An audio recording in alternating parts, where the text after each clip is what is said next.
What's going on, everybody? It is your boy, the Laker Dog, back with the final Los Angeles Lakers video of the year, most likely. Once again, guys, just want to say thank you so much for all the support on those streams. Unbelievable, man. Hell of a season, man. Had a lot of fun broadcasting all the Laker games for you guys and girls, and hopefully you'll tune in again next year. Like I said in the live stream last night, I still plan on doing more basketball games, so if you guys like the energy that I bring and you want to come hang out for, other NBA playoff basketball games, come on by, man. You know where I'm going to be. I always put in the community notes. Check it out if you get a chance. Obviously, the Los Angeles Lakers didn't have enough. The Phoenix Suns, congratulations to them. They played a hell of a series. That team was on fire the last couple of games. It was obvious that they really wanted it, and they totally outplayed the Lakers. They were the better team in that series. There's no doubt about it. And they're going to move on and play Denver, which will, unless there's a Game 7 between the Clippers and Mavericks, will be the first game that I do broadcast on Monday night, so hopefully you'll tune in for that. But as far as the Lakers go, obviously it's a lot of things to go over in the offseason. Pelinka is going to have to answer to a lot for the way he dismantled the championship team last year and brought in these guys that really didn't step up at all, like a Dennis Schroder. Montrezl Harrell, for whatever reason, lost playing minutes down the stretch. Thought Harrell was one of their best players.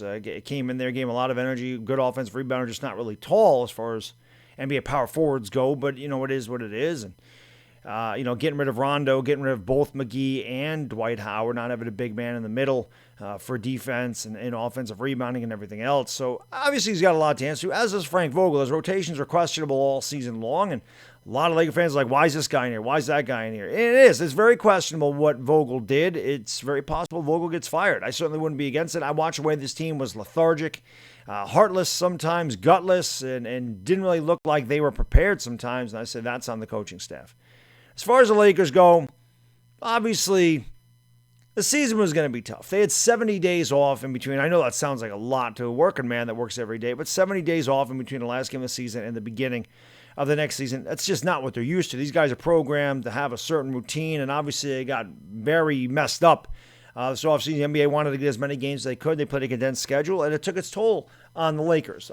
There's no doubt about that. They dealt with a lot of injuries. This was the best team in basketball at the beginning of the year. Through the first 26 games, before Anthony Davis got hurt, they were the best team in basketball, but they were fresh at that point. And then they started to get hurt, and they started to get worn down. They started to get tired, and you could tell that the team just kind of fell apart. At the beginning of the year, these guys were all hitting threes. I mean, KCP was shooting over 50%. Caruso was shooting over 50%. Even LeBron was shooting a career-high 42% from three at the beginning of the year. But as you get tired, anybody that plays basketball knows this, and your legs start to get heavy, man. You got no legs in your shot. You're going to leave them short. You're going to start aiming them. It's going to get into your head a little bit. And it looked like the Lakers did get worn down by, like I said, a very hungry Phoenix team that came out with a ton of energy, and they wanted that game. They wanted these games. They wanted that series really bad. Now, you can definitely go back and look and say, hey, if Anthony Davis was healthy, this may have been a different series. But can't use that as an excuse. Nobody else stepped up. That includes Dennis Schroder, who I thought was a big disappointment this season. Didn't think he did a lot. He certainly didn't earn 4 years, $84 million, let alone more. I hear that he's saying he wants to stay with the Lakers. Now, of course you do. Now you're going to come groveling back. Hey, give him my $84 million because he knows he killed himself in that market. And the Lakers shouldn't want that guy back with the horrible playoff performance that he had. At one point he was 4 out of 28 through games 4, 5, and 6. And to be honest with you, obviously he got some garbage baskets at the end of that game, and the game was already decided. So let's not get carried away with that. But he was a letdown, in my opinion. They brought in the role players. Last year, they brought in guys like Deion Waiters. They brought in Markieff Morris. Those guys did help a little bit this year.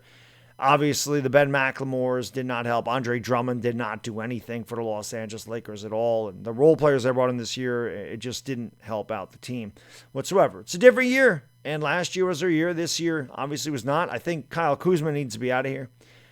Kyle Kuzma, I stuck up with that guy for years. I kept saying, man, kid's talented. He's got talent. He's got talent, man. He's just inconsistent. He's just got to learn. He's got to just let the game come to him. He doesn't. He's a very low IQ basketball player. Very low IQ. Really stupid shots. Kills momentum, man. He and Markieff Morris killed momentum all year when the Lakers going to run. Kuzma would come down, take a bad shot, turn the ball over, commit a bad foul, a foul and a three. Just the Lakers didn't have a lot of smart players this year, it seemed. That's where they missed a guy like Rajon Rondo, a backcourt general that is a very savvy, smart veteran player.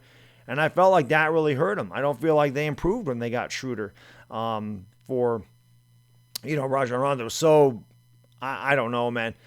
again, obviously, there's a lot to talk about going into the offseason. The Lakers are going to have a lot of moves to make. They're going to have a lot of decisions to make, starting with the front office. And obviously, LeBron's not getting any younger. I will say, and I'm not making excuses for LeBron, because I can tell you right now, I didn't like LeBron's body language at all. When Anthony Davis went down, I didn't like his body language at all. I felt like LeBron was ready for the season then. That's the way I felt. Now, I know there's a lot of LeBron fans out here. Don't come and attack me for this. This is just what I see. Okay? It's not like I don't like LeBron, but hey, man, if I'm going to, criticize the rest of the team, he's not above criticism at all. He's the leader. This guy's supposed to be the one step up, drop you 43 points, lead your team to victory. He's supposed to do what Devin Booker did last night. He didn't. And it's not even that he didn't play well. Like I said, it was his body language.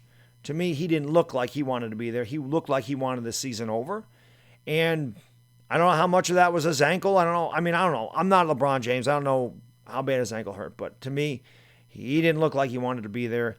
I don't know how well this team got along in the locker room. There's a lot of things that I don't know. I'm not in that locker room. All I can tell you is by what I see in the court. This is a much different team than it was last year. And I think it's going to be a much different team next year than it was this year.